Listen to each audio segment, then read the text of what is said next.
नमस्कार. जीवन मूल्य या कार्यक्रमामध्ये मी अनिता करवा आपल्या सर्व प्रेक्षकांचे सहर्ष स्वागत करते. दर्शक हो, खूप सुंदर असं मार्गदर्शन प्रकाश भाऊ आपल्याला करत आहे. मनाचं व्यवस्थापन कसं करावं, मनाला योग्य दिशेने कसं घेऊन जावं. मन हे प्रत्येकाचं भरकटत आहे, त्याला एका ठिकाणी कॉन्सन्ट्रेट कसं करावं किंवा कशा रीतीने त्याला योग्य दिशेने योग्य मार्गाने घेऊन जावं ह्याबद्दल आपली चर्चा रंगलेली आहे. आणि आजही आपल्या स्टुडिओमध्ये ही चर्चाचा प्रवाह पुढे घेऊन जाण्यासाठी आदरणीय प्रकाश भाऊ उपस्थित आहे. पहिला त्यांचं आपण सर्वात स्वागत करूया. प्रकाश भाऊ, खूप खूप स्वागत आणि नमस्कार. नमस्कार आणि ओम शांती. तुम्ही आमचं ओम शांती म्हणायचं बंद केलं वाटतं. हो, ओम शांती. तसं ओम शांतीचा तुम्ही अर्थ पण सांगितला होता, शांत स्वरूप आत्मा, आणि अतिशय सुंदर अर्थ आहे. मी नक्कीच आता पुढील भागामधून लक्ष ठेवेल ओम शांती म्हणण्याचा. आणि आमचे दर्शकही आमच्याबरोबर ओम शांती एकदा म्हणतील म्हणजे तो ओम शांतीचा मंत्र जो आहे तो त्यांना पण उपयोगी पडेल आणि ते देखील सुरुवात त्यांची ओम शांतीच्या मंत्राने करतील. प्रकाश भाऊ, आपला जो मागील भागामध्ये आपण पाहिलं की अंतर्मन जे आहे ते अंतर्मनाच्या द्वारे आपण ऐहिक आणि पारमार्थिक सुख देखील प्राप्त करू शकतो. ऐहिक सुखामध्ये आपण दोन गोष्टी पाहिल्या होत्या. एक तर तुमच्या ज्या डिमांड्स आहेत, ज्या इच्छा आहेत, तुम्ही त्यामध्ये अंडरलाईन केलं तर की त्या सकारात्मक असाव्या, पॉझिटिव्ह असाव्या, त्या देखील प्राप्त करू शकतो. आणि दुसरी हेल्थच्या बाबतीत, हेल्थचा प्रॉब्लेम जनरली प्रत्येक घरामध्ये आज खूप जेन्युन आहे. आपण असं म्हणतो की अरे हे काय झालं, काल इतका धडधाकट होता आणि आज हे काय झालं, इतका जेन्युन प्रॉब्लेम आहे. त्यामध्ये तुम्ही जे राजयोग सांगितलं, त्या राजयोगाचा जो अर्थ सांगितला अतिशय म्हणजे मला खूप पटला तो अर्थ, की राजयोग म्हणजे स्वतःच्या कर्मेंद्रियावर आणि मनबुद्धीवर कंट्रोल करणं. आणि तुम्ही तुमच्या कर्मेंद्रियाशी बोलू शकता आणि त्यांना बरं करू शकता अंतर्मनाच्या आधारे आणि त्या मेडिटेशनच्या आधारे. इथपर्यंत आपला प्रवास आलेला होता. आपण आता वळूया की अंतर्मनाच्या द्वारे पारमार्थिक सुख आपण कसं प्राप्त करू शकतो, आध्यात्मिक. ते आपण थोडंसं आत्ता सांगितलेलंच आहे हेल्थमध्ये, पण तरी आपण विस्तृत रीतीने आपण जर आम्हाला सांगितलं तर आमचे दर्शकही याचा लाभ घेतील. वंडरफुल. पहा, तुम्ही आता मला जे सांगत होता ना, मी ह्याच्याशी बोललो माझ्या शरीराच्या अवयवाची वगैरे, तर आणि ते तुम्हाला आवडलं ज्या पद्धतीने. त्याच्यामध्ये मी तुम्हाला एक आणि छोटीशी गोष्ट सांगतो माझ्या बाबतीत घडलेली, म्हणजे तुमचा विश्वास पक्का बसेल की हे इट वर्क्स.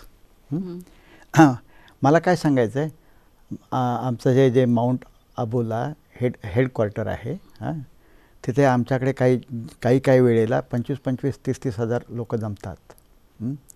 तर 25-25, 30-30 हजार लोकांचं जेवण खावण वगैरे सगळं संस्थेतर्फे केलं जातं. ॲट अ टाइम 25,000 लोक? हां, ॲट अ टाइम 25,000. एवढी सुविधा सगळी आहे आपल्या? एवढी सगळी सुविधा आपल्याकडे आहे. ग्रेट. आणि हे सगळं परत वेळच्या वेळी होतं.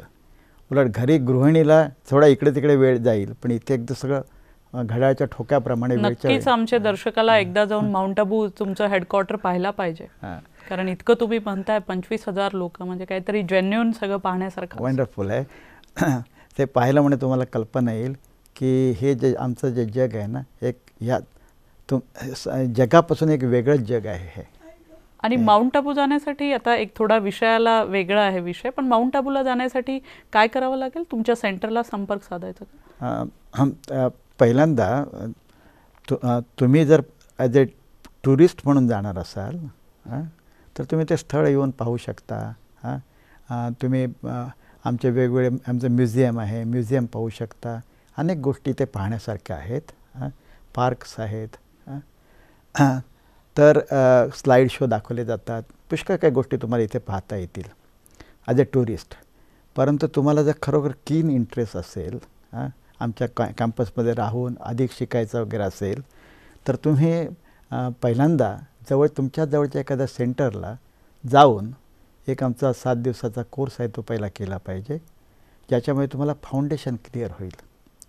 आणि नाहीतर तुम्ही जाणार ते फाउंडेशन क्लिअर नसल्यामुळे तुम्हाला काही काही गोष्टी समजणार पण नाही तिथे जाऊन. तर त्यासाठी आधी सगळे फाउंडेशन क्लिअर करून घ्या. आणि जसं आम्ही तुम्हाला सांगितलं होतं की परमेश्वर आमच्याशी बोलतो. म्हणजे प्रत्येक गावामध्ये जे लोकल सेंटर आहे तिथं जाऊन संपर्क करावा लागेल. तुमच्या गावामध्ये जर लोकल सेंटर असेलच तर तिथं जाऊन तुम्ही संपर्क करू शकता. Correct, absolutely. आणि मग तुम्हाला सेंटरच्या थ्रू हेडक्वार्टरला कॉन्टॅक्ट करून येता येतं कधी. ठीक आणि मग तुमचं राहण्या खाण्याची सगळी व्यवस्था अगदी मोफत होते, त्याचा काही प्रॉब्लेम नाही. विषयाला थोडंसं वेगळं मी विचारलं कारण आवश्यक आहे, दर्शकांच्या पण काही क्युरिओसिटीज आहेत त्या क्लिअर होणं आवश्यक असतं.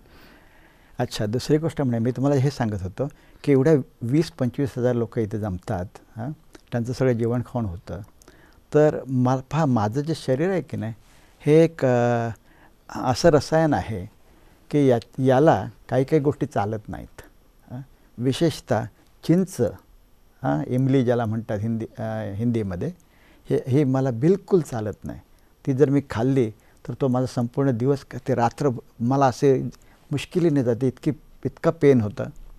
तर त्यामुळे असे आणि अधिक आंबट पदार्थ मी टाळतो, तिखट पदार्थ मी टाळतो. तर आता एवढ्या 25,000 लोकांमध्ये मी कुणाला सांगणार की मला हे चालत नाही, की तुम्ही मला ह्याच्याशिवाय जेवण द्या वगैरे. तर ते बरोबर वाटत नाही. बरोबर. तर त्यामुळे एक वर्ष मी जेव्हा तिथे होतो आणि मला भयंकर दुखायला वगैरे लागलं असं, तर माझ्या मनात आलं की काय होतं, मी ते येऊ नये अशी नियतीची इच्छा आहे की काय, अशा उलटे सुलटे विचार माझ्या मनात आले. तर तेव्हा देखील मी हा प्रयोग करून पाहिला. मी जेवण आम्हाला ऑफर केलं की नाही, जेवण दिलं आम्हाला, वाढलं की आमची पद्धती अशी असते, आम्ही ते जेवण परमेश्वराला ऑफर करतो, परमेश्वराला प्रार्थना करतो की तू माझ्या शरीराचा आधार घे, माझे डोळे वापर आणि ह्या सगळ्या अन्नपदार्थाला दृष्टी दे, त्यांना पवित्र बनव, त्यांच्यामध्ये शक्ती भर, म्हणजे ते सेवन केल्यानंतर मला पण चांगली हेल्थ मिळेल. खूपच चांगली प्रोसिजर आहे, अतिशय सुंदर प्रोसिजर आहे. आणि एकदम युनिक प्रोसिजर आहे. म्हणजे काही मला रिलिजियस लोकांजवळ मी जे हे बोललो ते देखील म्हणत आम्ही जेवण घेतो परंतु आम्ही इतकं करत नाही, असं हे फारच चांगलं आहे तुमचं. तर एनिवे, तर असं आम्ही परमेश्वराला ऑफर करून ते जेवण जेवतो. तर त्यानंतर मी काय करायला लागलो, परमेश्वराला ऑफर केल्यानंतर मी निसर्गाशी बात करायला लागलो, कारण निसर्गाच्या 5 तत्वांचं सुद्धा जे जेवण आहे. तर मी निसर्गाजवळ बात करायचो की हे जे अन्न आहे हे तुमचंच आहे, हे जे शरीर आहे ते देखील तुमचंच आहे. मग तुम्ही एकमेकाजवळ जर ॲडजस्ट केलं तर मला हा त्रास नाही होणार. तर तुम्ही एकमेकाजवळ काय ॲडजस्ट करत नाही, एकमेकाजवळ ॲडजस्ट करा. मी तुमच्यासाठी ही जे निसर्गाची 5 तत्व आता प्रदूषित झालेली आहेत, त्यासाठी मी वातावरणामध्ये अतिशय चांगले विचार उत्पन्न करून चांगली तरंग वातावरणामध्ये मी सोडण्याचं कार्य करतच असतो. तुम्ही जे म्हणतायत मला हे मेडिटेशनमध्ये खूप इंटरेस्ट यायला लागला आहे. जसं तुम्ही आत्ता म्हटलं की तुम्ही भोजनाला जे तुम्ही डेली लंच घेताय, डिनर घेताय, त्यालाही दृष्टी देतायत, तुम्ही वातावरणामध्ये तरंग निर्माण करतायत. खरंच हे खूपच इंटरेस्टिंग आहे. तुम्ही आम्हाला नक्की एक दिवशी पुढील भागामध्ये किंवा आजही थोडं मेडिटेशन ह्या संदर्भात पण करवा. तर मी त्या प्रकारे तुम्हाला मदत करतो की मी चांगले तरंग देतो. त्यामुळे जे निसर्गाचे 5 तत्व पोल्यूट झालेले आहेत, प्रदूषित झालेले आहेत, ती व्यवस्थित होण्यासाठी मदत होते. तर मी जर तुमच्यासाठी एवढं करतो तर तुम्ही माझ्यासाठी एवढं का नाही करत? तुम्ही दोघे आपापसामध्ये का ॲडजस्ट करत नाही की मला त्रास होणार नाही? आणि गंमत म्हणजे त्या दिवसापासून मला कधी जेवणाचा त्रास झाला नाही. मी नेहमी निसर्गाला पण इन्व्हॉल्व करतो, 5 तत्वांशी पण मी बोलतो. हे फार करण्यासारखी गोष्ट आहे. पुष्कळ गोष्टी आपण ऐकतो ना, इट डझंट कॉस्ट, ह्याला काही तुम्हाला खर्च नाही आहे. फक्त करायचं आहे, विश्वास ठेवून करायचं आहे, हे महत्त्वाचं आहे. आणि पाहायचं आहे त्याला, आणि धैर्यता दाखवायचे. पहा तुम्हाला गुण येऊन जाणार. अच्छा, तर आपण बातचीत करत होतो की आपल्याला अंतर्मनाचा उपयोग करून पारमार्थिक सुख कसं मिळेल, पारमार्थिक सुख, त्याचप्रमाणे ऐहिक सुख वगैरे कशी मिळतात. तर त्यासाठी आपल्याला ते अंतर्मन कधी अवेलेबल असणार हे पहिलं समजून घेतलं पाहिजे. तर त्या दिशेने मी तुम्हाला सांगितलं होतं.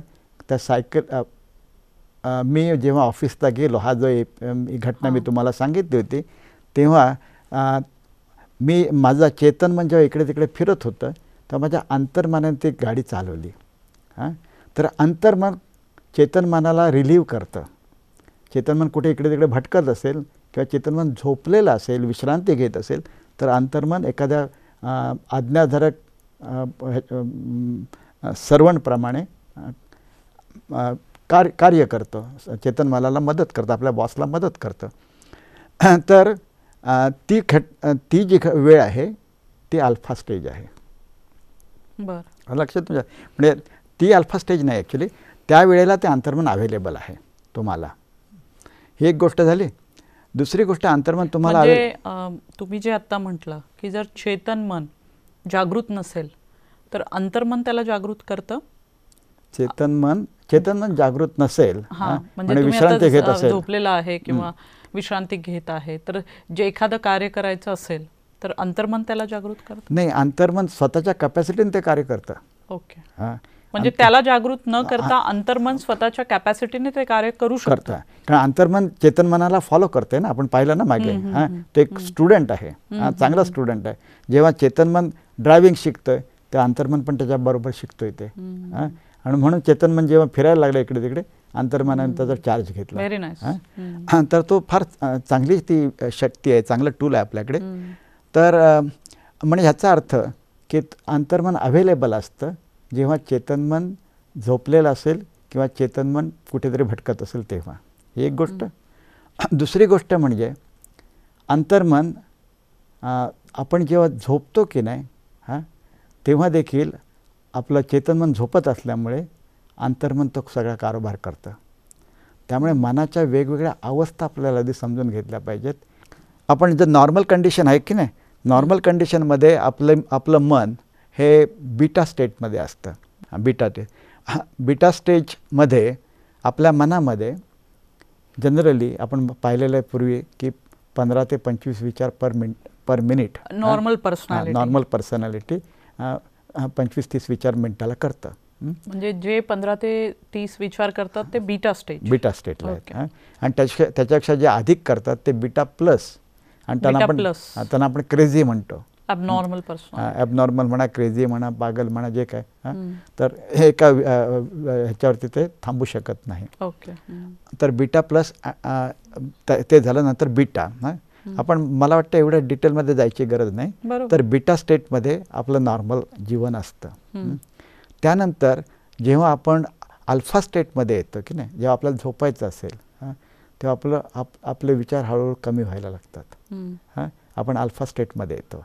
अल्फा स्टेटमध्ये येतो म्हणजे काय, त्याचं साईन काय की आपण पेंगुळतो म्हणतो मराठीमध्ये, आठवतं आपल्याला असं पेंगुळल्यासारखं होतं, ड्राउझीनेस येतो.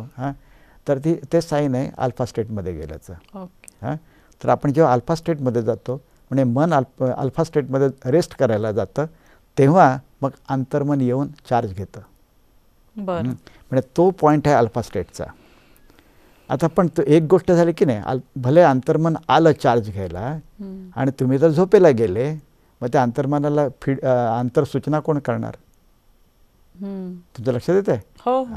म्हणजे झोपेच्या प्रोसेसमध्ये तुम्ही सबकॉन्शियस माइंडला फीडिंग करू शकत नाही. हे मला तुम्हाला सांगून द्यायचं आहे.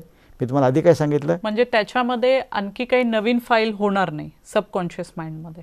तुम्ही त्याला, कारण सबकॉन्शियस माइंडला कोण हे देणार ना विचार. मी तुम्हाला काय सांगितलं पहा, की सबकॉन्शियस माइंडला वापरून तुम्हाला पाहिजे तर ऐहिक सुख किंवा पारमार्थिक सुख हे सगळं तुम्हाला मिळवता येतं.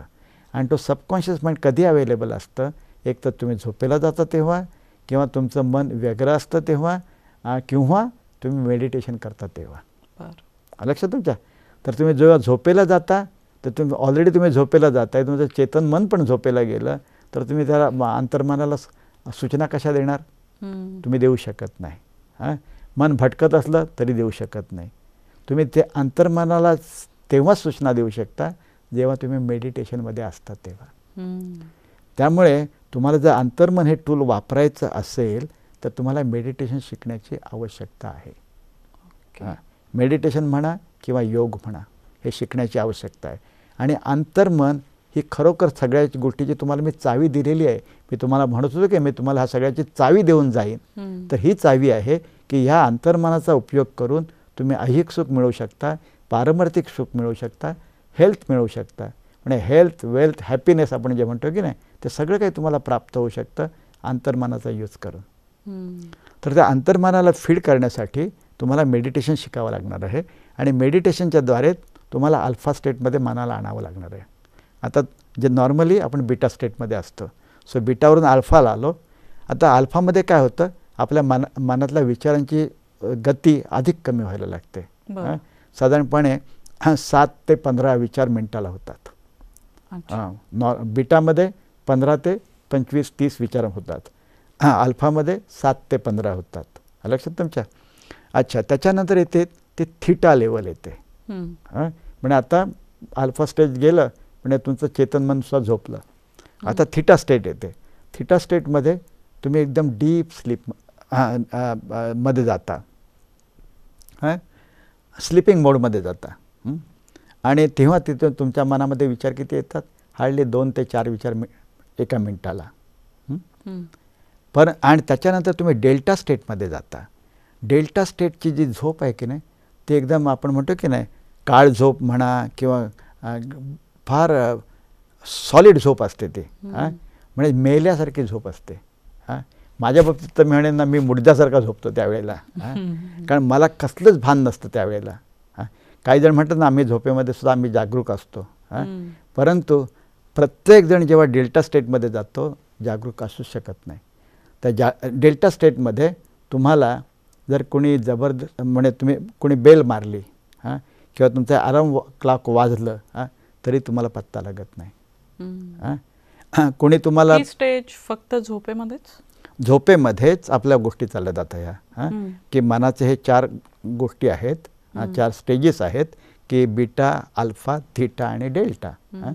तर बीटामध्ये विचार नॉर्मल असतात 25 ते 30.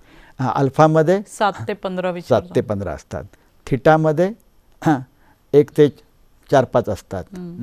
आणि डेल्टामध्ये जवळजवळ थॉटलेस असतो.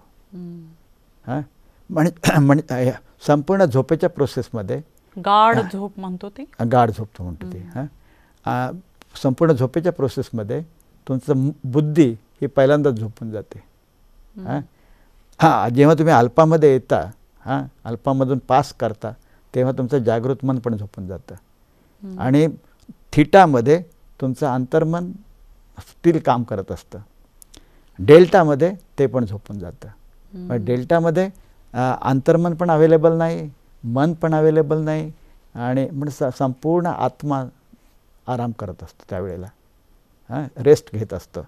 आणि अशी डेल्टा स्टेटची जी झोप आहे, हे सायकल जे आहे हे 2 तासाचं सायकल आहे. त्याच्यामध्ये डेल्टा स्टेटची जी झोप आहे ती 20 मिनिटाची आहे. एकदा तुम्ही डेल्टामध्ये आलात की तुम्ही 20 मिनिटं झोपता. अच्छा, ह्या डेल्टा स्टेटमध्ये तुम्हाला कोणी जबरदस्तीने उठवलं, आता मी तुम्हाला सांगितलं तुम्ही मेल्यासारखे झोपता, परंतु तरी देखील कोणी तुम्हाला समजा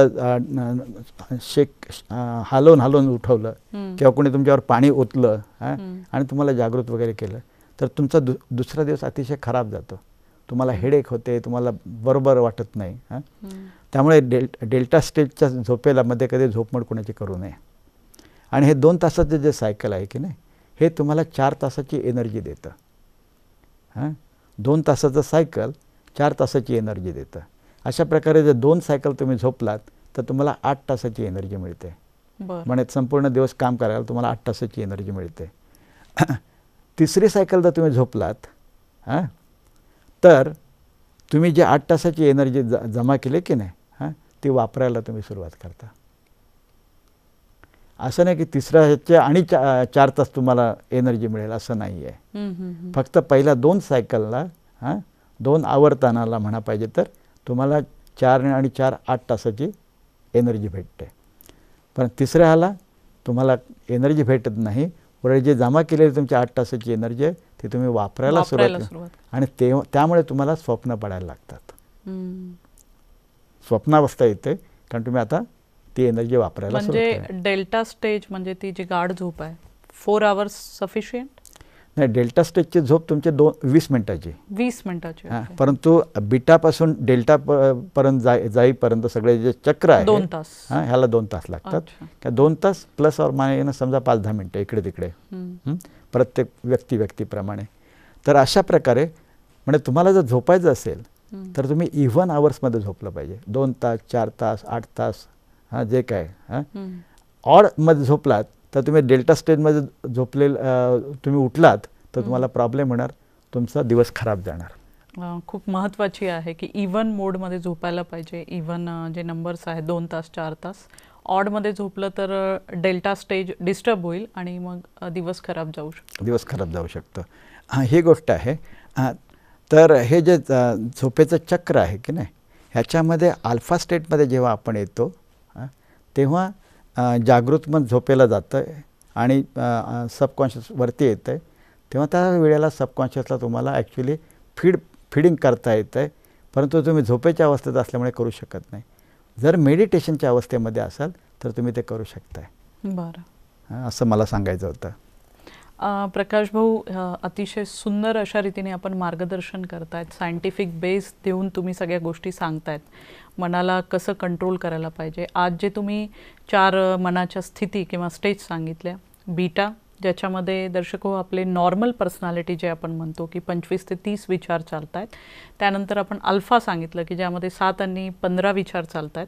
त्यानंतर आपण ते थीटा सांगितलं की ज्याच्यामध्ये 1 ते 5 विचार चालत आहे. आणि लास्ट डेल्टा, ज्याला आपण गाढ झोप म्हणू शकतो, की ज्याच्यामध्ये माणूस थॉटलेस होतो, अगदी डीप झोपीमध्ये जातो तो. तर खूप सुंदर असं मार्गदर्शन आहे. पण ह्याच्यामधलं मर्म काय ते अजून आमच्या दर्शकांना जाणून घ्यायचं आहे. ते आपण पुढील भागामध्ये नक्कीच तुमच्याबरोबर चर्चा करणार आहोत. त्यावेळेला आपण मर्म पण आणि तुमचं स्वप्न जे आहे त्याच्याबद्दल पण आपण जरा बोलू. त्याविषयी आपण आता डिटेल आणि राजयोग काय, मेडिटेशनचा ह्याच्यामध्ये काय उपयोग होतो या सगळ्या स्टेजेसमध्ये ते आपण नक्कीच जाणून घेऊ. आजच्या चर्चेबद्दल तुमचे खूप खूप धन्यवाद. दर्शको, ही चर्चा अशीच रंगणार आहे. पण तोपर्यंत आत्तापर्यंत जे झालेले एपिसोड्स आहेत त्यामध्ये आपल्याला काही क्युरीज असेल, प्रश्न असेल किंवा वैयक्तिक आपले काही प्रश्न असतील किंवा आपल्याला काही अधिक माहिती हवी असेल तर आपण आमच्या वेबसाईटला संपर्क साधू शकता. आमची वेबसाईट आहे www.bkmarathi.com. पुढील भागामध्ये पुन्हा भेटूया. तोपर्यंत नमस्कार. ओम शांती.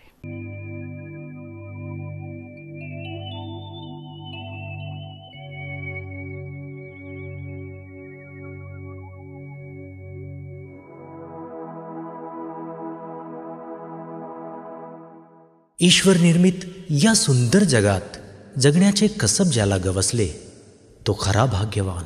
या जगात त्यापेक्षा आणखीन श्रेष्ठ प्राप्ती नसावी आणि ही प्राप्ती आपणाला व्हावी हेच आमचे ध्येय. अत्याधुनिक जगाच्या उंबरठ्यावर श्रेष्ठ संस्कृतीच्या भक्कम पायाची गरज आहे.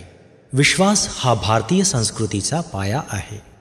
चमत्कार, मंत्रतंत्र अशा मोजमापात ईश्वराला न तोलता त्याची खरी ओळख असणे आवश्यक आहे. जगण्याची कला म्हणजे काय, स्वतःची खरी ओळख काय, हे जाणून घेण्यासाठी संपर्क करा आमच्या स्थानीय ब्रह्मकुमारी विद्यालयाशी किंवा संपर्क करा या नंबरवर 9422859497. आमचा पत्ता आहे ब्रह्माकुमारी विद्यालय, भानापेठ वाड, कस्तुरबा रोड, चंद्रपूर 442402. आणि आमचा ईमेल bkmarathi@gmail.com किंवा भेट द्या www.bkmarathi.com या संकेतस्थळावर. जीवनमूल्य व्याख्यान आणि मेडिटेशन गीतांची DVD MP3 उपलब्ध आहे. आमचे मुख्यालय आहे माउंट आबू, राजस्थान.